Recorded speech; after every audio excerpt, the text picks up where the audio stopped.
SKB சமையலில் நாம் இன்றைக்கி பார்க்க போகிறது சீனிக்கிழங்கு பொரியல். தேவையான பொருட்கள்: அரை கிலோ சீனிக்கிழங்கு, அதை தோல் சீவி கட் பண்ணி வச்சுக்கோங்க. வத்தல் 4, கருவேப்பிலை, வெங்காயம், தேவைக்கேற்ற உப்பு, கடுகு, எண்ணெய். ஒரு பாத்திரத்தில் கிழங்க போட்டு வச்சுருக்கிறேன். 1 டம்ளர் தண்ணி ஊற்றி அதுக்கு தேவைக்கு ஏற்றாப்புல உப்பு சேர்த்து அவிய வைக்கலாம். கிழங்கு அவிஞ்சிச்சான்னு பார்ப்போம். நல்லா கொதிச்சிச்சு. இன்னும் ஒரு 5 நிமிஷம் அவியட்டும். பார்க்கலாம். கிழங்கு அவிஞ்சிடுச்சு. நாம் இப்போ தண்ணியை வடிச்சிடலாம்.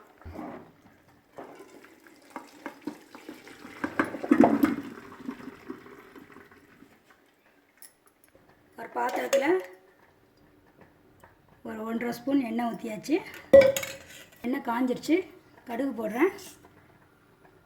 கடுகு பொரிஞ்சிருச்சு. வத்தல் சேர்த்துக்கலாம். வத்தல் வறுபட்டுருச்சு. வெங்காயம் சேர்த்துக்கலாம். நல்லா கிண்டி விட்டு வதக்குங்க.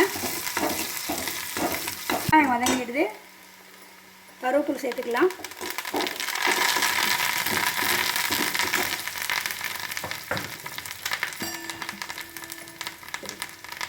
நம்ம வடிகட்டி வச்சுருந்த கிழங்கு அதோடு சேர்த்துக்கலாம்.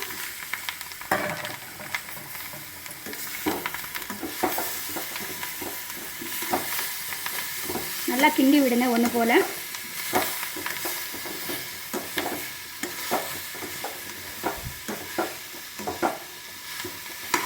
நல்லா மிக்ஸ் பண்ணியாச்சு.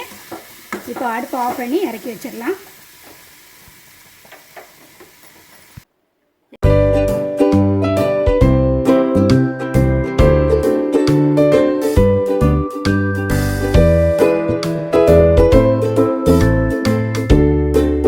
சீனிக்கிழங்கு பொரியல் ரெடி.